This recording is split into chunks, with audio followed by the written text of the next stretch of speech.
When we think about customer education, it can be a really lonely world. There are a lot of people who have gotten into this field not even knowing that what they did was customer education. So that's why we tried to put together a set of principles, both with patterns and anti-patterns, so that we could really show what you can do in customer education that provides value to your user that will ultimately lead to retention, expansion, and lifetime value.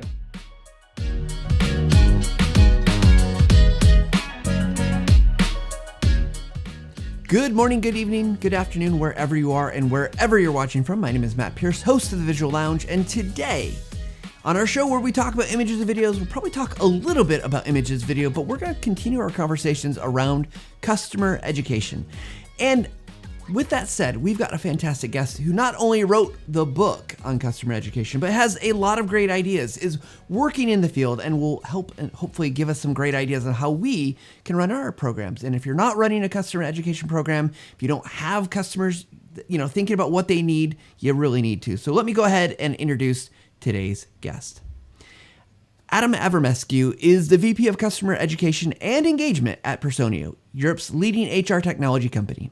He has over a decade's experience building and leading customer education programs for high-growth tech companies, and is also the author of Customer Education: Why Smart Companies Profit by Making Customers Smarter, as well as the co-host of CE Lab, the Customer Education Lab podcast. With that said, please help me welcome Adam to the Visual Lounge.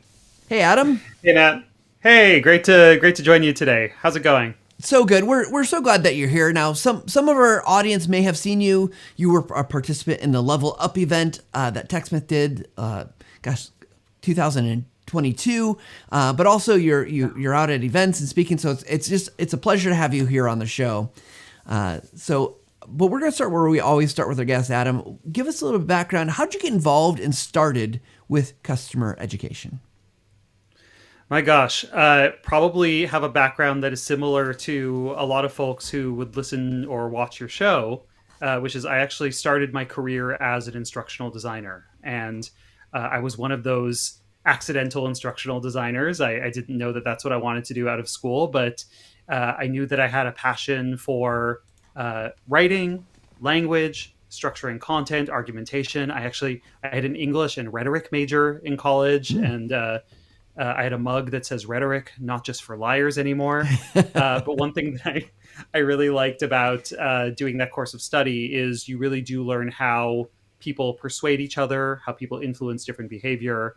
And that got me into the world of writing consulting, which is what got me into instructional design. So that was actually my first role out of school. And I was actually doing instructional design for an agency. So I was customer facing. I was working with clients from many different industries, creating learning projects for them. And I realized, hey, you know what?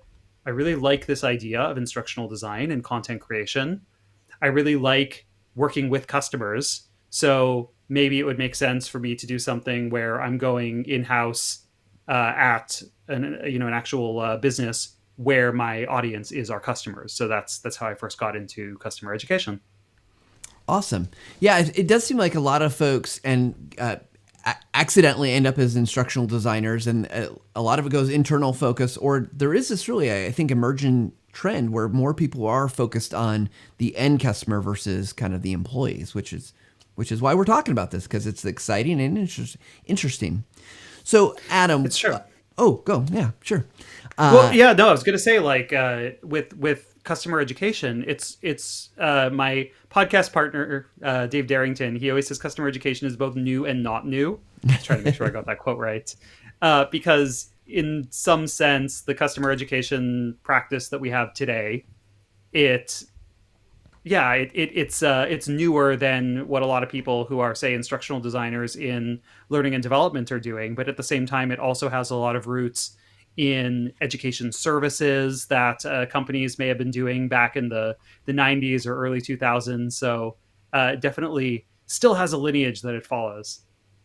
Yeah, and I love that because there is a clear path, right? Like this, while we think of it as newer, and I remember in 2006 when I was starting my role at TechSmith and doing this work, I didn't know the term. It wasn't an apparent term. I think we actually went with customer engagement as the kind of our group's term. But yeah, so it's interesting to see like, yeah, making those connections to that history of what's going on, what has been, but now it is in the world of SaaS and kind of technology. It's kind of not new, but it's definitely taken on its own shape and form for today. So, Definitely. Adam, one of the questions I want to ask you is, talk about that background, but you've done a lot of different things. You work for a lot of organizations that are, implementing. You obviously have a book that you have some opinions about customer education. And I'm curious, what defines success for you and I know there's probably 1,000 things, but like kind of at a high level, how do you know if you're being successful with your program? Yeah, I mean, in a way, I draw the analogy to what people look at when they're doing internal education, which is you can look at a very limited version of whether it's successful, looking at your course enrollments and course completions and things like that. But you don't really know if you're having an effect or changing behavior if you're doing it that way. So whereas internally, you would look at behavior change, that kind of getting into level 3, level 4 Kirkpatrick evaluation, maybe your Tallheimer style evaluation if you're hip to the Tallheimer. Um, like, are we actually changing behavior for our learners? Well, with customer education, it's actually no different. If we're doing it successfully, we are positively influencing our customers' behavior in the way that they use our product. So ultimately, that's going to result in a chain of outcomes, starting with, first of all, better product adoption, which sometimes means more product adoption, but sometimes also means using the product in more sophisticated ways. As a side note, that means you might see a reduction in support tickets coming in because Mm-hmm. when customers are using your product in better ways, they're not asking basic questions to your support team. They might be asking more advanced questions, but that's good because that means they're adopting your product in better ways. But the more they do that, the more you also start to see those benefits extend over time. So, more adoption will usually be more predictive of better retention of your product, better expansion for your customers, i.e., like if you have multiple products or do upsell, they're going to use more of your product, buy more of your product, but ultimately will stay with you for longer. So, you're going to have more profitable customer relationships, which is why I say that smart companies profit by making their customers smarter.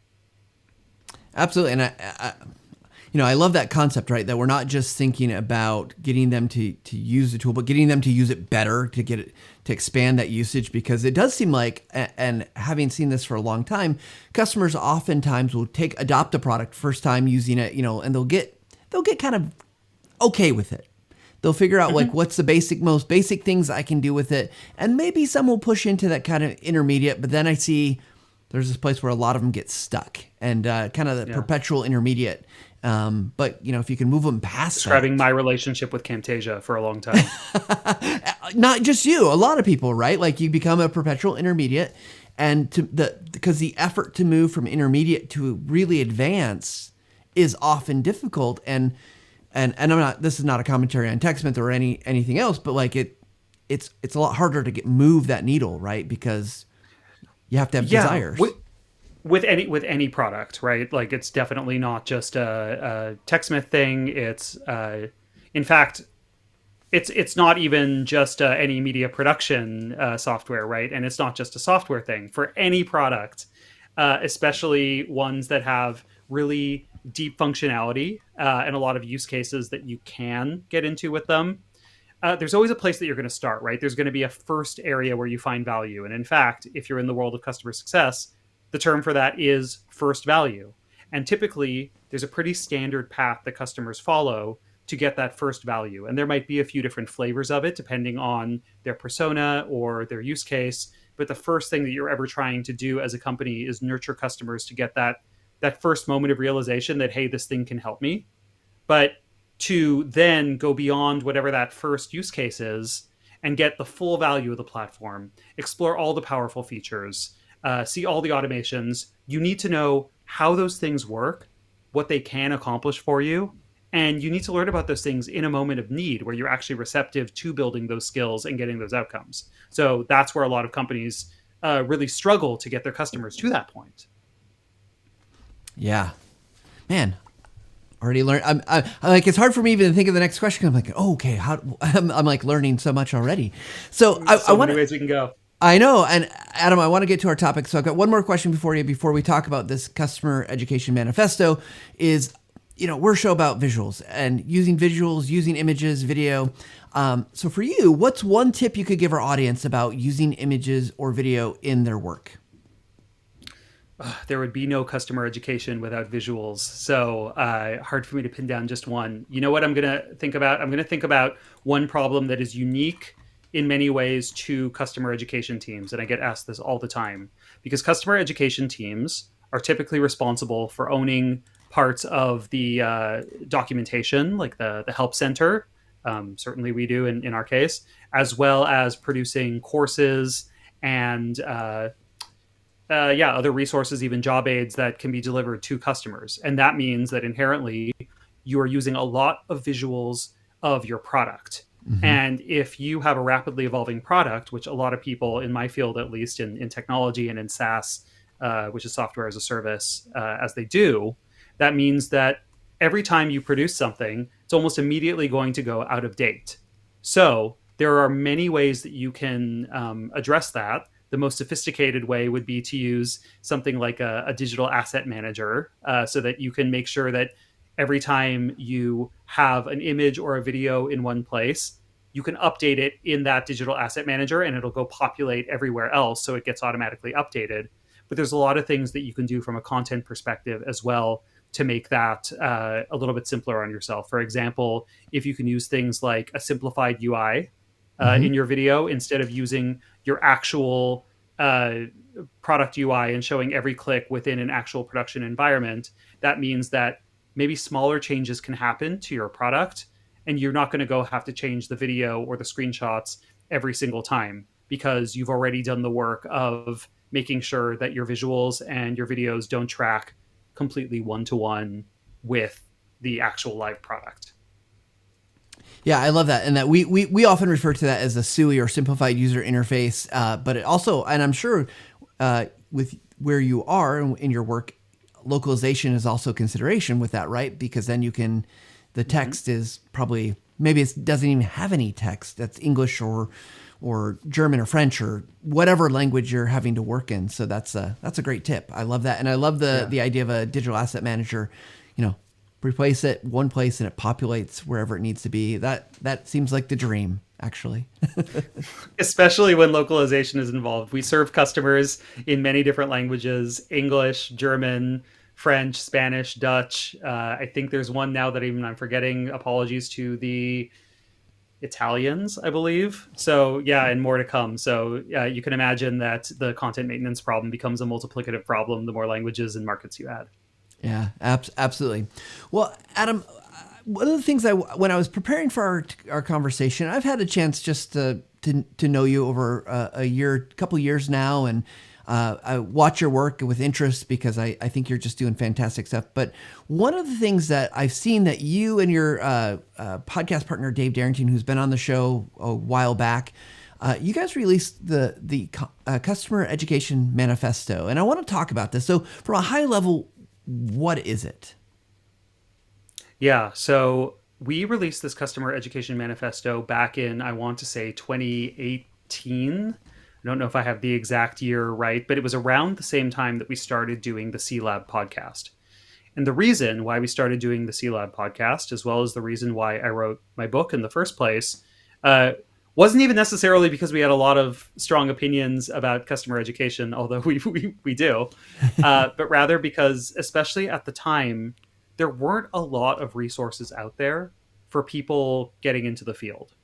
In fact, when I started in customer education, the first time, like you mentioned, it wasn't always called customer education back then, but the first time I was in my first true customer education role for a technology company. I had just moved to the San Francisco Bay Area, and my boss asked me a question like, "Hey, who else is doing this well? Like, who should we pattern our program after?" And I was genuinely stumped, and I feel like I usually have an answer for something, but in that case, I didn't. So I was just sitting there looking at him with my mouth probably like slowly falling more and more open, not having any idea how we would even go talk to other people who were doing what we did, because I didn't know how to go find another customer education manager at a company because they didn't really exist. People doing customer education were in other sorts of roles. Some of them, like I mentioned, were in these larger education services teams who are part of professional services orgs, and they're providing paid services to customers. Some of them were in marketing roles. Some of them were on product teams doing documentation. But getting into the field, there just weren't a lot of places. If you wanted to do this thing that we all found ourselves doing, like, how do you know how to do it right? Or how do you know even what to start looking into to build some sort of best practices around doing it? So, Dave and I wanted to kind of take those experiences that we had had trying to learn this field and make it a little bit easier for anyone else who was coming in, or those of us who had been doing it but hadn't found each other, make Mm-hmm. it easier for us to form a bit of a community with each other. So that's the reason why we started the podcast. That's the reason I wrote the book. But the manifesto is really in keeping with that spirit as well. It's based on the Agile Manifesto, if you're familiar with that. And we wanted to basically come up with a few very short, simple, clear principles that you could use if you were getting into customer education. What is it that you should be doing, and what is it that you should be avoiding? I love that. So I'm going to bring it up here, and we won't read it all. I think anyone we'll post the link to the manifesto so people can go out and read it, and they can even sign it if they want to be signatories on it. But I want to go through some of these points here that you've got posted that the professionals must, and we'll talk about those here. So. As we look at this, the first one, guide customers to value versus educating them on every feature. And I want to talk about this for a second, Adam, because obviously, guiding customers to value is super important, something I believe in. But what does that look like? Because I think there's lots of questions about, obviously features could have value. So how do you balance this out? Because again, I work for a software company. I think about features. I know about features, but I also I've been doing this long enough. I think about the value for you. What does this look like when you are kind of exhibiting this behavior? Yeah, and I think in some ways it's helpful to understand what we're defining it against, because a lot of the things that we put in that versus section after after each principle are things that people either end up doing if they haven't really thought too hard about it, or they're just doing what they're being asked to do. Or sometimes just what is the natural tendency. So guide customers to value is versus educating them on every feature. And educating them on every feature is the natural tendency sometimes when you're first getting into customer education, or when you are writing help center articles, getting into documentation. Your impulse is going to say that the best customer education is the most complete customer education. And if I can somehow take all of the knowledge of the product out of my subject matter experts' heads and get it onto the page or onto the screen or into a video, then my customers will know how to do everything. Mm-hmm. But, the more we know about both the research around cognitive load and how people actually learn things and how people retain things, as well as very empirical customer data around how customers adopt products, what you realize is that customers are not going to retain most of what you teach them or most of what you document for them unless it's in a moment of need, or unless it's actually showing them a very clear path to value. So earlier, when I talked about that idea of first value that a lot of customer experience and customer success teams use, this is what I mean. What I mean is that instead of choosing every feature of your product to document, many times it's best to start by getting a little bit more prescriptive and showing customers what are the first things that you can be doing with this product to get value. Okay, you've done that. Now, what are the next things that you should be exploring to get additional value? So instead of just documenting everything, it's about getting prescriptive about a smaller number of things and showing customers the path. Yeah. So I'm thinking about this, okay, from an example standpoint, like I could teach someone all the features of Camtasia, but what that doesn't mean is that I can make a good video, right? Like I can know how to use Totally. all the effects. So I love this because, and I love that idea of getting prescriptive, right? That like when I'm a new user of a tool and I've been trying out a whole bunch of tools lately, so I'm feeling this pain.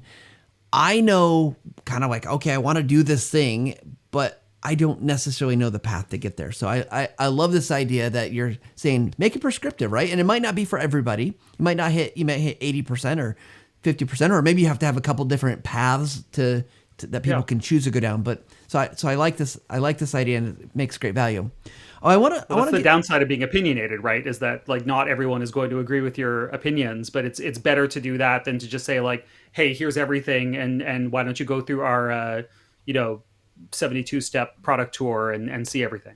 Yeah, yeah, and you with the data, you should be able to learn, right? What ones work, which ones are most effective, and then if something's not working for people, you can replace it or try something different. I Yeah, want and to. data here can mean qualitative data too from customers, right? It doesn't just have to be like the click paths. Absolutely, yeah. What feedback are they giving you? What are you seeing in support? What are you seeing coming in through your all your channels, whether it's social or whatever it might be? Well, Adam, I want to ask you about the second one. So it's build a core program that scales, and I've got a thing that's getting my way, but scales versus customizing every time. And so when it comes to this idea of scaling, right? Like obviously, some customers in that process, because customization can really help, but obviously it takes a lot of time. But it seems like some people get left behind because maybe they have very specific use cases or specific circumstances. So how do you do this in a way so that your customers are still successful, right? So that you're not just leaving Yeah. people out, or maybe that's the trade-off. Maybe some people will get left behind, and that just has to be the price of doing business.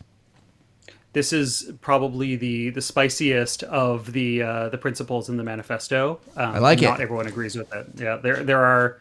This is the point about being opinionated, right? Um, what this is in response to, in some ways, is the idea that customer education, the background of the field, is in education services in some ways. And when you're in a professional services org, one of the things that you might do is a very heavily customized, bespoke curriculum. And you can do that because the customer is paying you to do it.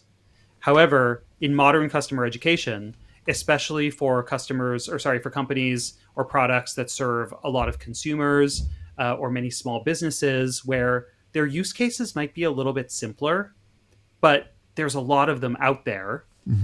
The fact is, you simply won't be able to create a completely bespoke curriculum for them for every single customer. And often, the people at the company who are serving these customers, we're talking about roles like a customer success manager. Sometimes we're talking about support agents. These are humans having interactions with your customers. And as much as possible, what you want to do is be able to free them up to use their human brains to add the pieces that your curriculum and your customer education programs can't provide at scale. So really what you're trying to do, I used to call this customer education as the scale engine of customer success. And then that scale engine term caught on and now a lot of people use it and I love it. But the core idea here is that most businesses go through this shift where you hire your first few customer success managers, your first few support agents, and they're just answering everything. Or they're just walking through customers, anything that comes up. But as your business grows and as you're serving more customers, your ratios are going to get to the point where you can't continue serving every customer in that same one-to-one manner, right? You're just going to have to figure out how to get more efficient about what you do. And so where I think customer education, the types of programs that we run today at least, can generally provide the most value, and this is different if you have an exceptionally complex product or one where your business or your customers are, say, all really large enterprises and they're all paying for really bespoke services, but a lot of people aren't in that situation. So if you aren't in that situation, then where you can spend the most time and effort developing customer education programs is the things that actually will scale out to the most customers possible, so they all have the same starting point, so that then when they're talking to a customer success manager or support agent, they can focus that human time and attention on the parts that education didn't already cover. Yeah, so I like what you talked about, that the connection, right? That customer education is not going to solve every problem, but if we can take the big chunk, but having those other folks fill in some of those gaps, right? Because they're already going to be closer to whatever the issue, challenge, opportunity is, but also they're going to be able to take what customer education as the baseline. Because I know, again, as I'm thinking about it as a user of a product, oftentimes I will get to a point where I'm like, okay, I will go out and try to learn, and I want to know kind of the answers to these basic things. And then it is nice to be able to go someone and say like, oh, now that I've done these things, what can I do here or here? So I like that approach. And I appreciate that the manifesto takes an opinion. And even if it's maybe not the perfect one, and I'm not making a judgment here at all. I love that it lays a line in the sand and say like, hey, is this right? So this is good. Well, it kind of takes like a Pareto principle, right, to the humans on your team versus the content that you're producing. And customer education is more about providing the forums to make sure that you're getting the types of answers or inspiration or guidance that you want without necessarily having to be in that 20%, right? So, for example, what you just brought up too, when you're looking for more inspiration or an answer or something that might not be covered in the core curriculum, well, you might not even always want to go reach out to a support agent. In fact, there's a lot of research that's been done across industries showing that most customers, if given the chance, would not prefer to get on the phone and talk to support for their first resolution. Right? They actually want to be able to self-serve in most cases. The issue is when you can't find something or when you can't find a clear answer to exactly the thing that you're looking for.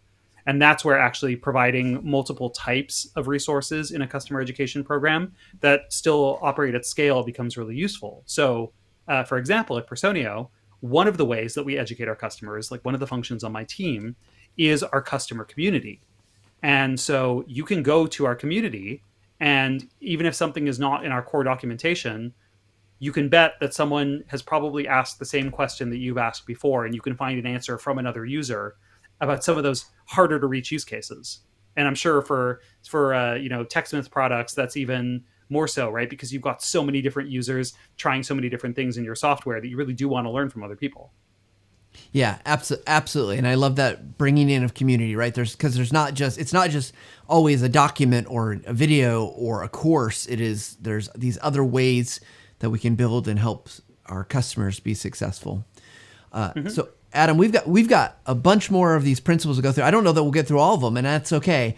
I want to jump ahead and we might come back to the third one, but we'll read it. So lead with data tied to business outcomes versus measuring our activity.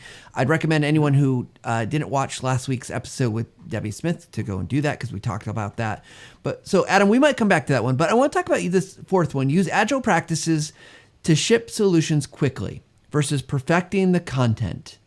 And so I think here that this is, really interesting. And I want to focus in on the agile piece of it because that's a philosophy around project management that is inherently about the way you do the work, maybe versus the work itself.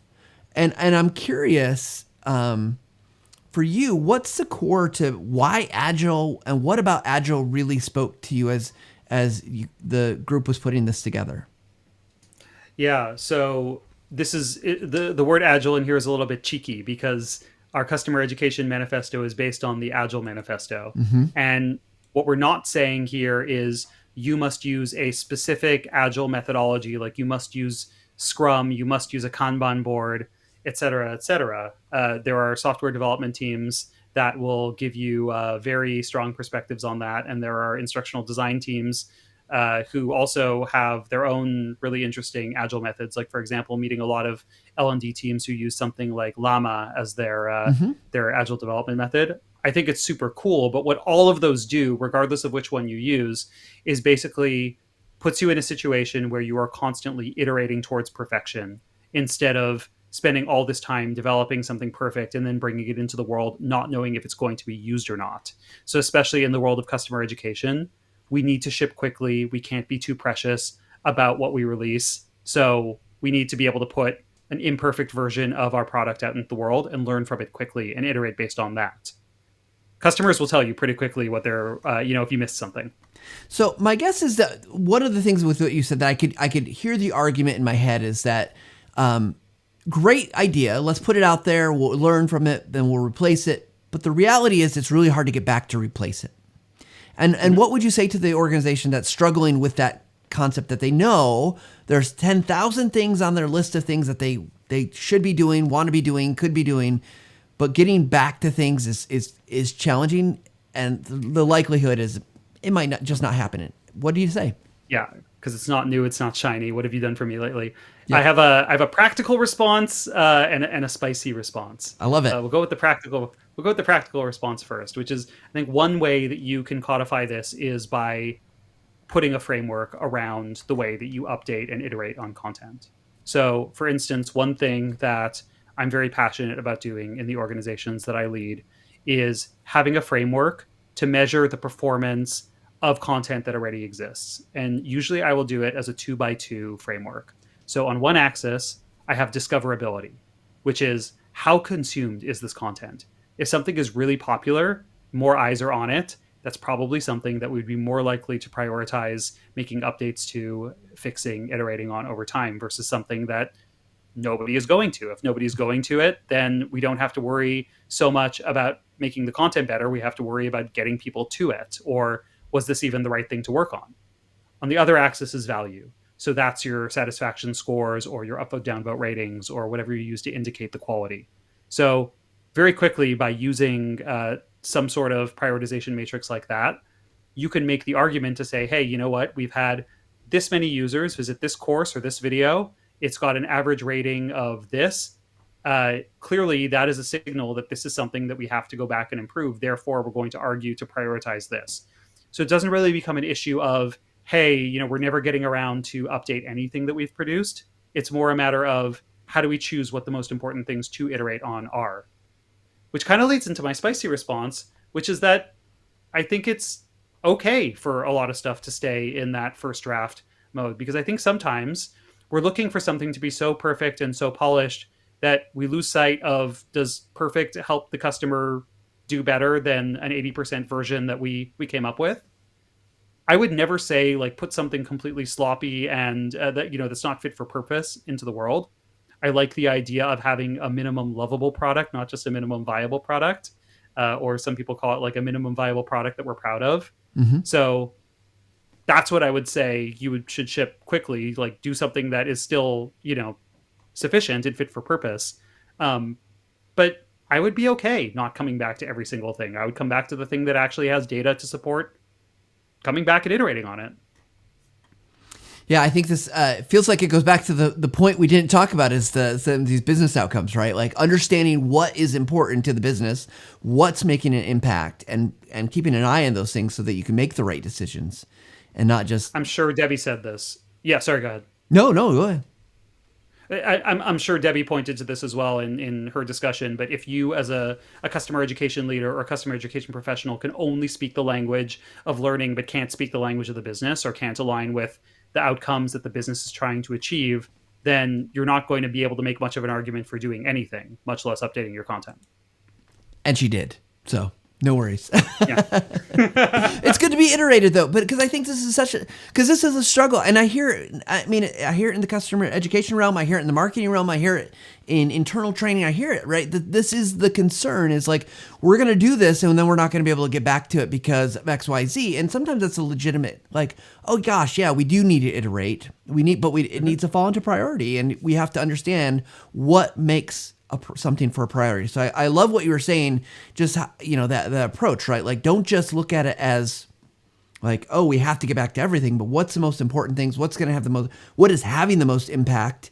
And then I remember when I was in the depth of making tutorials, we'd often look at like, did something really change here? Or is it still, like you said, the 80%, is it still 80% accurate?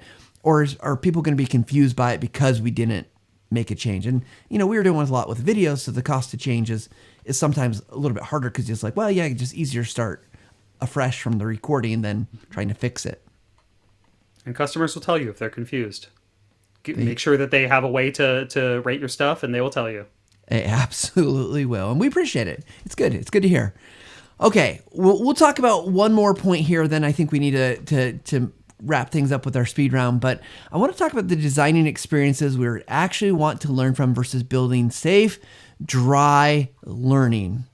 And obviously that feels good, right? Because we want these experiences we can learn from. But counterpoint here, Adam, sometimes safe, doesn't it mean it gets it done? It's effective. It's the kind of that, it might be 80% might be safe, right? Like you're not pushing into new territory. So what do you say to customer education folks who are like, but Adam, if I can just do something safe, I know it's done, it's going to last, it's going to be good. Kind of like what we're talking about, right? So what would you say about this point? Yeah, I mean, a lot of what we know about learner engagement and retention of information doesn't run counter to that, right? Like when we talk about experiences we'd actually want to learn from, we're not talking about needing to do something super envelope pushing all the time. Not all of your learning experiences need to be built in VR and include alternate reality games with, I don't know, blockchain credentials in the metaverse. If that's kind of how you interpret that, there is nothing wrong with having more traditional modalities, right? Like text is great, it's handy. Video is great, it's proven. But like when you do those things, look at it through the learner's perspective. And again, it ties back to point one for me, that a lot of the times um, when we're creating educational products, we kind of do it in a way where we sort of think, what should we be saying as the company to sound really professional? And that ends up getting into lowest common denominator really quick. It means you lose your brand voice and tone. It means you're saying things that sound very generic. You basically sound like you wrote your copy using an AI and didn't add any other prompts afterwards, right? So basically what we mean is don't be afraid to show a little bit of personality, to show a little bit of your brand, to get a little bit quirky, to do some things that might feel a little bit unconventional if you're looking at it through the eyes of your learner. Because, even thinking about, Gagne's principles and getting a learner's attention, you don't want to do something that is perfectly expected and doesn't challenge your learner's way of thinking, because that's a really poor way to get their attention or to ultimately educate them or change their behavior. So that's what we mean. And it sort of ties a little bit as well to this point about serving customers in their moment of need, which is that not everything needs to be a traditional course either, right? You can serve customers through things like in-app learning, digital adoption platforms, et cetera, right? And that can be a little bit unexpected too. Yeah, as you're going through those things and kind of those principles, I think about Richard Mayer talking about the personalization principles, right? Like, using more informal, particularly in rich multimedia like video, like using informal language, using contractions, making it so it feels real. And I hope that's what people get out of this, right? That we're just having a conversation, that we're not trying to be super formal and all buttoned up. It's like, this is a real in the moment conversation where, you might say something, I might agree with it or disagree with it, but we can go back and forth. So I love that, right? Thinking that when we say safe, it doesn't have to be the cut and dry, super boring, but I think there's lots you can do with that without being on the extreme edge of technology or trying to push. I think we have some great videos that I love. We have a coworker, her name is Erin. She does our Snagit videos, and she has so much fun making those videos, right? Like, and they're scripted and they're written, but she just does it so well that you're like, I want to know Erin. I want to be friends with her because she looks like she's fun. She just actually did some, I think, some medieval Shakespeare stuff in her Snagit video, which, for the context, it made a lot of sense. Well, I love it. Adam, I know you mentioned, I'm just going to read it here. The last one is serve busy customers in the moment need versus making them do the work, which is awesome. But given that our time is coming short, we're going to jump into what is our speed round questions. So those who are new to the podcast, the speed round is going to be short, quick questions with short, quick answers. No one-word answers necessary, but we can talk for a second or two, longer than one word. But it's all decided by the roll of a die. So let's go ahead and transition over to our speed round. Here we go.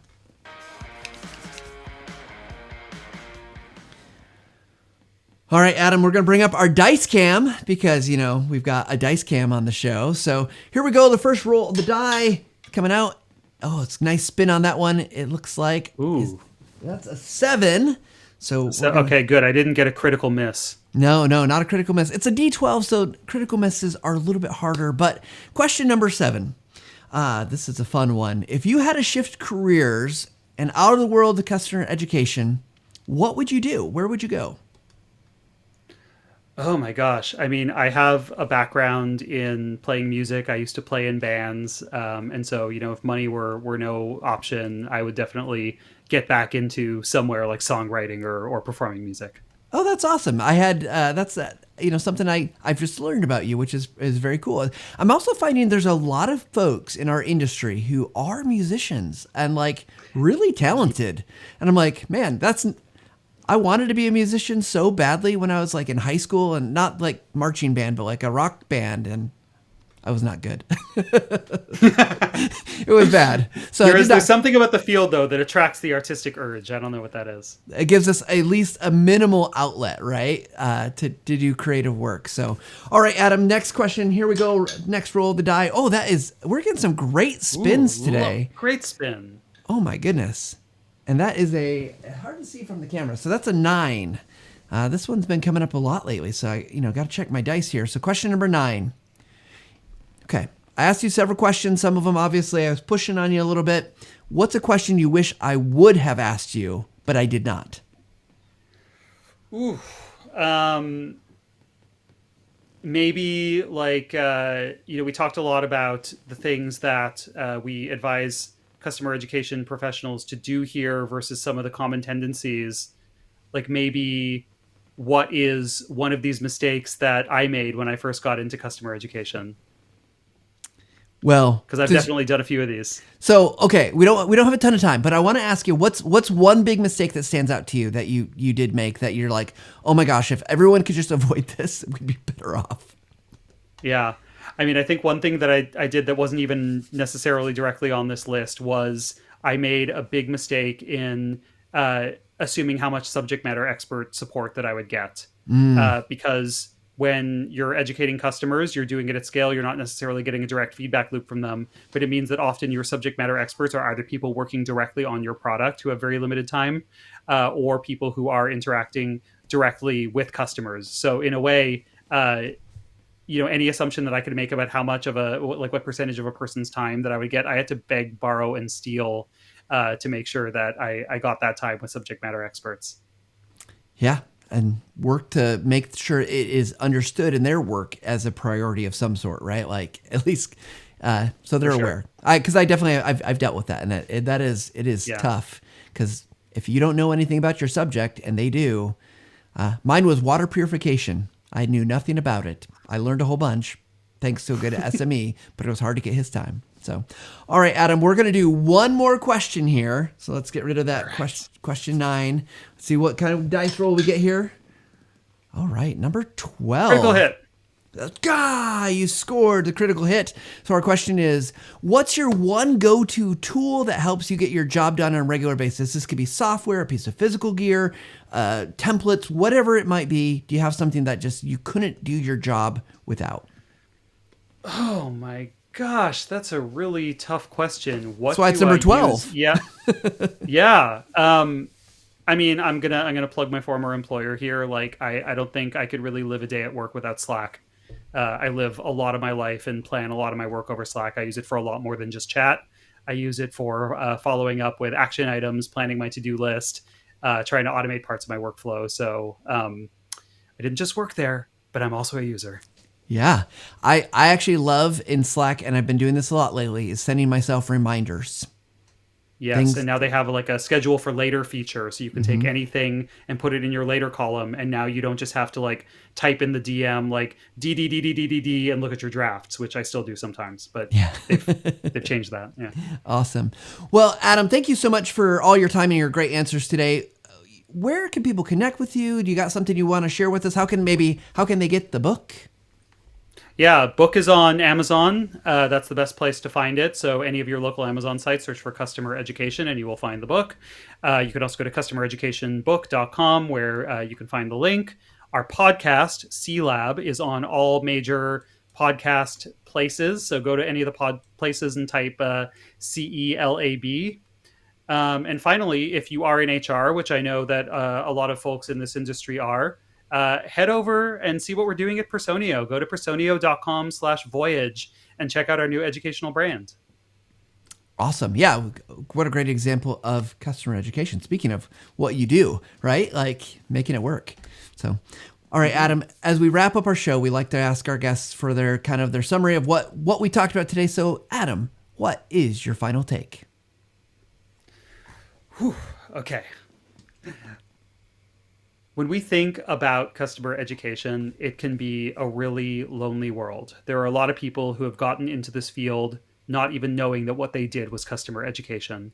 So that's why we tried to put together a set of principles, both with patterns and anti-patterns, so that we could really show what you can do in customer education that provides value to your user that will ultimately lead to retention, expansion, and lifetime value. Love it. Adam, thank you so much for sharing all this, your wisdom with us. Hopefully sometime in the future, we'll have you back. We can talk more about those mistakes and learning, whatever it might be, but appreciate you being here. Yeah, thanks for having me on. Always good to have a chat with you, and equally inspired by every time I talk to you or see you present, Matt. So thanks for having me. Well, thank you. All right, everybody, go check out Adam's book. If you haven't seen it and you're looking for a foundation, this is a fantastic foundation. We've read it. I've read it. It is a great book. I also recommend go checking out all the CE Lab podcasts. Just really great stuff. David Arrington and Adam do such a great job talking to customer education leaders, bringing out key core ideas. And we're so grateful for all that they do for our field and industry, and for those who are thinking about it, great people to follow as well.